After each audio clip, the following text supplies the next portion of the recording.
Welcome to the Be Kind podcast with your host, Joe Kirkner, presented by the Animal Advocates of South Central Pennsylvania.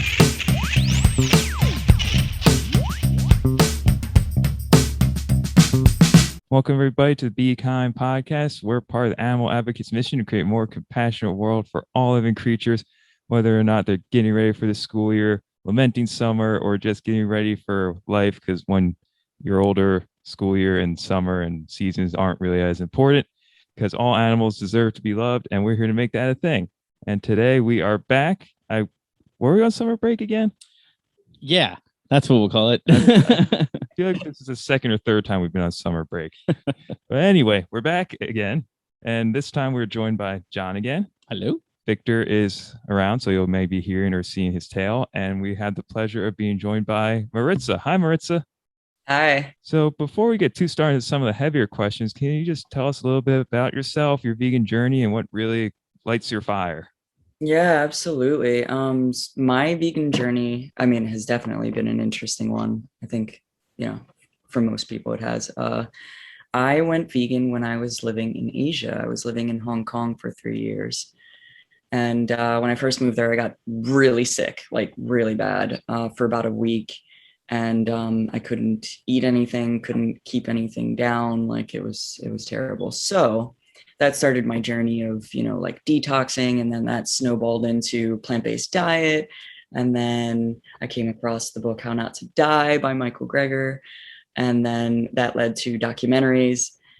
And I found this one documentary called Lucent. I believe it's on Australian pig farms. It's been a while since I've seen it, but within minutes of watching that documentary, I started bawling my eyes out and just right on the spot went like hardcore ethical vegan. Like I am never eating an animal again or supporting it or like wearing it in any shape or form. Yeah, that's pretty much the nutshell version.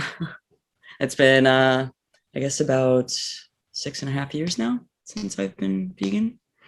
Oh, congrats. That's great. And almost inspiring when you see people make the switch from health towards ethical veganism and really just seeing how that really impacts their long-term ability to continue the lifestyle. And I know a lot of people have that same transition, not the same because everyone's different, but a similar transition. Yeah. And it was a really quick transition. It was probably like less than like a week. It was like just like 4 or 5 days that I like, from being sick to like watching that documentary and saying, oh no, never again. So it was a pretty definite decision for me. And it was like, okay, right there on the spot, I had to like figure out how to completely change my lifestyle, like very fast. And it's, it was a journey at first, but I did it. And it's like, there's no way I could ever go back. Ever. Yeah, a lot of times you hear vegans say, well, just go slow and transition slowly. It's not so bad. But there is the option, like you and some other guests we've had, where they do it overnight. And so from your experience, were there any specific challenges that you struggled with that you overcame that you feel like would be helpful for other people to hear? I think the biggest challenge, aside from like helpful like tips or information, the biggest challenge is other people. Vegan lifestyle, like eating a plant-based diet, has never been a challenge for me. It was like, okay, I made this decision. Now I've got to figure it out. And, this is what's happening. And so it was just like, for me, it was quite easy.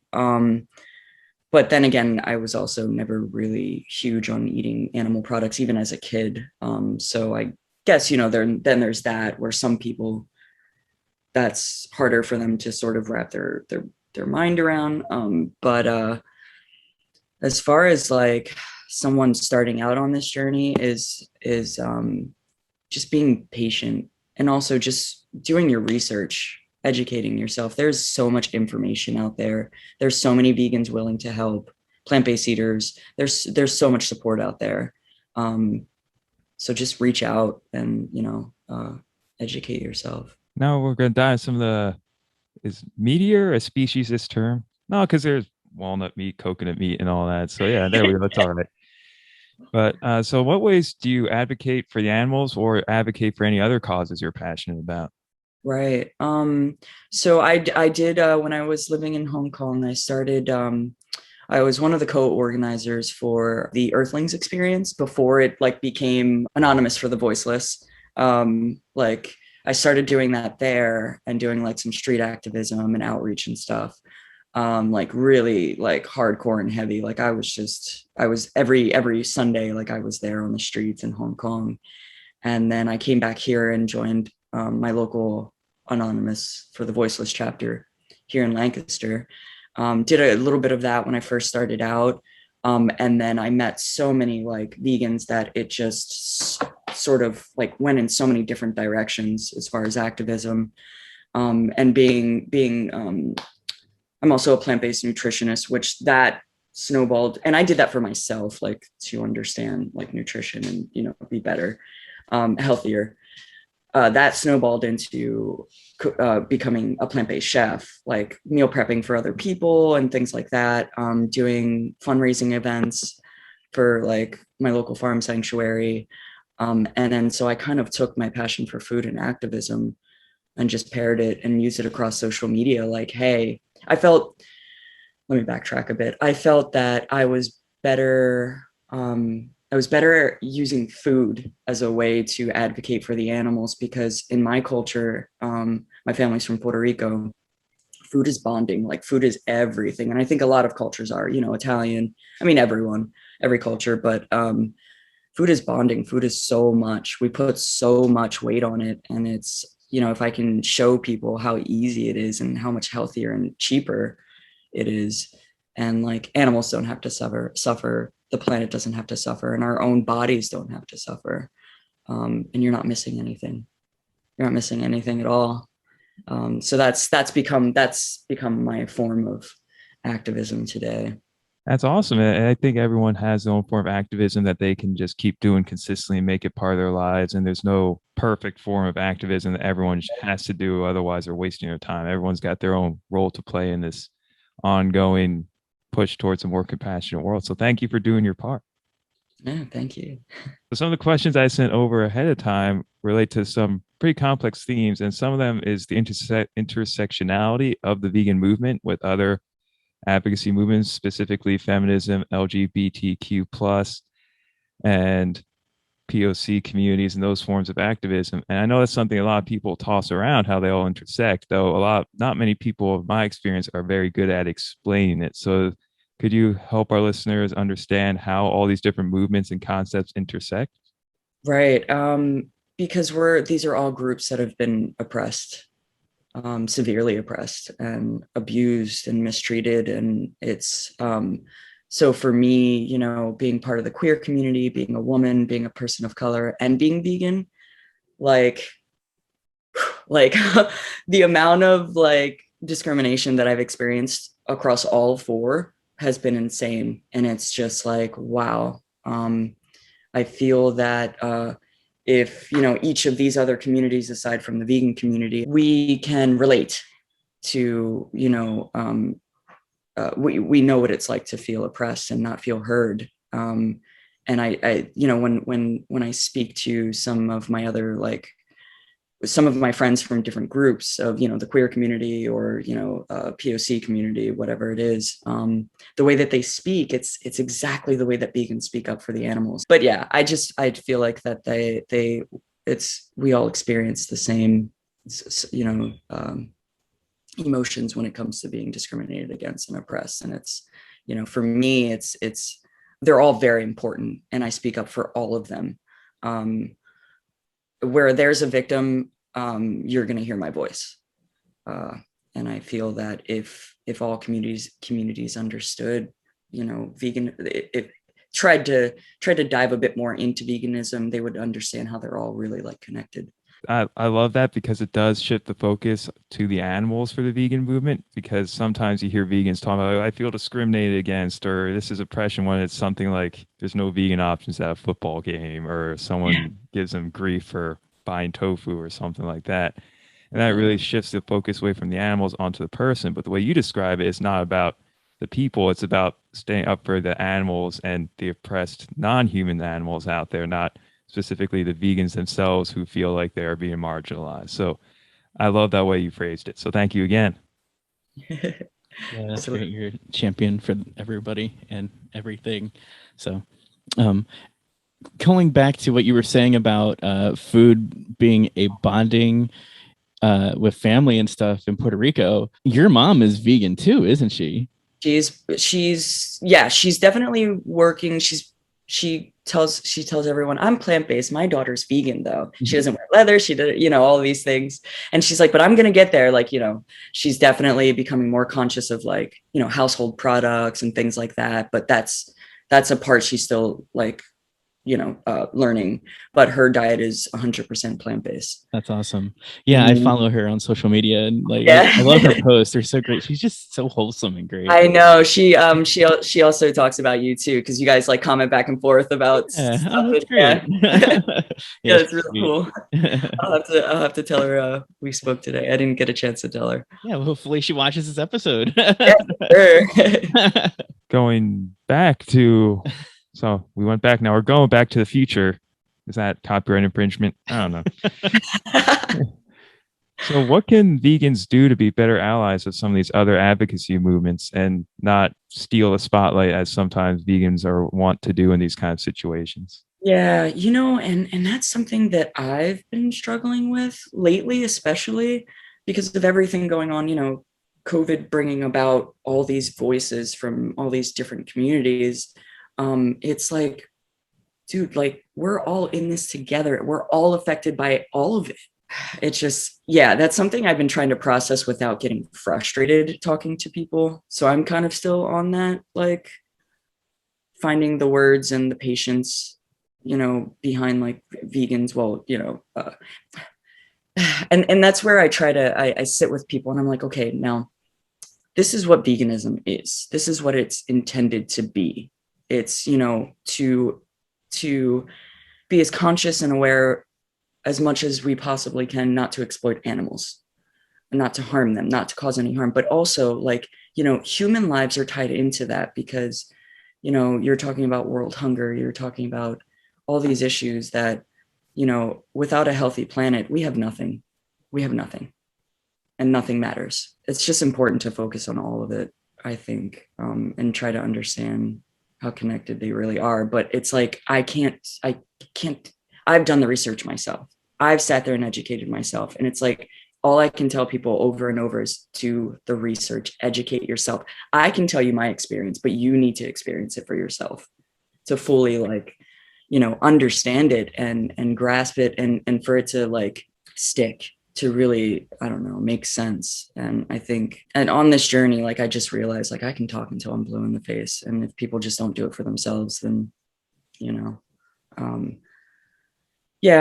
yeah, especially coming from someone who's diverse across the board. Like I try to be that voice, but it can be exhausting sometimes for me. So, because people do reach out a lot and they're like, what about this and that?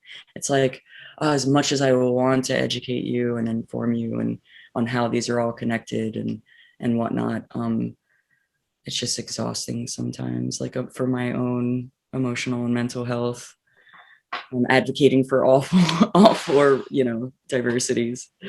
So now I feel guilty for having you on the podcast. Oh, no, totally not. No, I'm here. I'm here for this conversation for sure, 100%. But like through social, sometimes it's overwhelming. Yeah, because you have to keep telling the same things over and over again. Yeah, it's exhausting, and you don't want to burn yourself out. And I feel like a jerk because what I did for a while is I did a copy and paste where I would have these general responses, and I was like, oh, I feel so.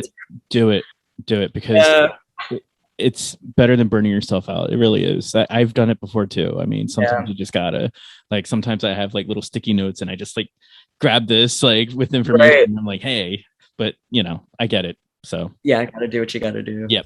Work smarter, not harder. Yeah. And you're right. That must be so exhausting being part of being an advocate across so many different dimensions of yourself, where you always have something you could be saying basically any given situation. It's not like you can just tuck it all away and forget about it for a little bit, like so many vegans can do, where you can, just not eat around people for a little bit and it'll be fine. But someone in your situation where you do advocate for all these different things and so many of them or all of them are part of your identity, what do you do for self-care to really just find a way to recharge? I exercise a lot. I exercise. It's also like having ADHD. It definitely just everything. So I started because of, mental health reasons, to just have a, healthier mind and body. But I realized that also helped. Yeah, it helped with just all of these things. So I exercise pretty regularly. That's a great outlet to, get that frustration and everything out. For sure. Absolutely. I feel so much better after just moving my body, and no matter what the type of movement is, just feel so much better. Yeah. And eating healthy too, taking care of myself, eating a mostly whole foods, plant-based diet, has been a game changer for mental clarity and, stress, and for sure. Awesome. And you already touched on this a little bit in some of your earlier answers, but something that frustrates me, and I'm not even part of these communities when I hear it, is when people say things like, well, yeah, all this stuff going on with LGBTQ plus feminism, BIPOC communities and things like that is terrible, but there's 100 billion chickens dying every week or something like that. And in the grand scheme of things, that is so much worse than these smaller incidents of oppression or violence and things like that. As someone who identifies with these communities, how do you feel when you hear that, and what is your response to that statement? Yeah. I just feel like they all hold equal weight from my perspective. It's just now all of this stuff is coming to light, but it's all been really, really, like, it's all been behind doors for I mean, probably since human existence, really, that, the stronger humans have always oppressed the weaker humans or animals, or there's always these communities are going to be oppressed by the stronger and more powerful. And it's like, for me, they just all hold equal weight. It's all the same. It's just all oppression. And it's like, we have to find ways of balancing our attention for each of them, I feel, although very difficult, which is something I'm trying to figure out myself, still. And it's kind of like one of those things, like, will we ever figure this out? Will we ever be able to, heal all of these issues, especially with them all being so intense, with COVID shutting everything down, everyone's sitting with themselves, and, the Black Lives Movement, the LGBTQ plus movement, trans rights, all of these things, the animal rights, just all of these things really, like, coming to the surface and, like, just being really loud where it can't be ignored anymore. I can see where someone who isn't like me, who's been, before all this stuff came about, has been dealing with all these issues, has been aware of all these issues for years, for humanity and the world as a whole. It's got to be overwhelming. As I can only imagine for them how overwhelming that is. People, like, I have friends to this day, family, that come to me and they're like, wow, I really did not know that. I just learned this. And I'm like, I've known that for most of my life. Like, so it's like trying to balance all these issues, and people trying to also, come to terms with themselves. Like, wow, have I been racist? Have I been sexist? Have I, like, I get where that is, like, extremely overwhelming from people coming to terms and learning all these things, especially at once. It's social media too. I think definitely my advice, and what I was just saying about, like, taking care of myself mentally and physically. I think that people journey, waking up, essentially, like, take care of yourself, make sure that as you're learning these things and you're being a voice, you're advocating, if being an activist is something that somebody wants to do for any of these communities, take care of yourself first, seek therapy, work out, eat healthy, because it's heavy. It's a heavy life to live, for sure. I agree with everything you say. I think that's amazing thoughts and sentiments. And just, if you know about these things, you don't have to do one and not the other. You can do all of them. Though, as we've touched on several times, it is exhausting and is a fast way to burn, unless you do things like you say, that take care of yourself, eat right, get sleep, exercise, have good connections and community around you to make sure that you are supported. Absolutely. Yeah. for sure. And I have a couple more questions, though. I'd be remiss if I didn't ask you what being vegan is like in Hong Kong and what the response was to your advocacy out there. Yeah, oh, that was wild. So I think that it was difficult being vegan in Hong Kong because I started my journey there, and it was a new experience just across the board, like with food, period, like vegan or not, but even before I was vegan. Um, it was interesting because at first, like the language difference, like trying to go to local restaurants and stuff and explain, hey, no fish sauce, no shrimp paste, because a lot of what they eat is it's pretty vegetarian. Mhm. So, trying to say no fish sauce or like things like that, which they put that in a lot of things, They you, do. you wouldn't know. So yeah, that was interesting. But then once I got connected with the vegan community there, they were like, "Oh, gotcha. Go to this place, go to that place, da da da." So that was really cool. There was now, from what I understand, I haven't lived there. It's been about almost 3 years now since I've been back in the U.S. But veganism blew up there as far as vegan food. So That's awesome. we when I was doing street activism, that was interesting. We got quite a few interesting interactions with people. Yeah, the bacon and stupid stuff, people walking by or just like laughing at us, very interesting things, taking our pamphlets and just throwing them right in front of us on the ground. But I've also experienced that here in the US too. So Yeah, I think that's kind of a actually, natural reaction from people yeah, sometimes around the world. They are so out of their element and uncomfortable that they have to react in a negative way like that. It's just what they do.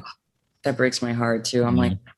like if I could just take this little bit out of my brain and like my heart and just put it into you so that you could understand how terrible you look and sound right now and how like it's just how just heartless you Yeah. sound.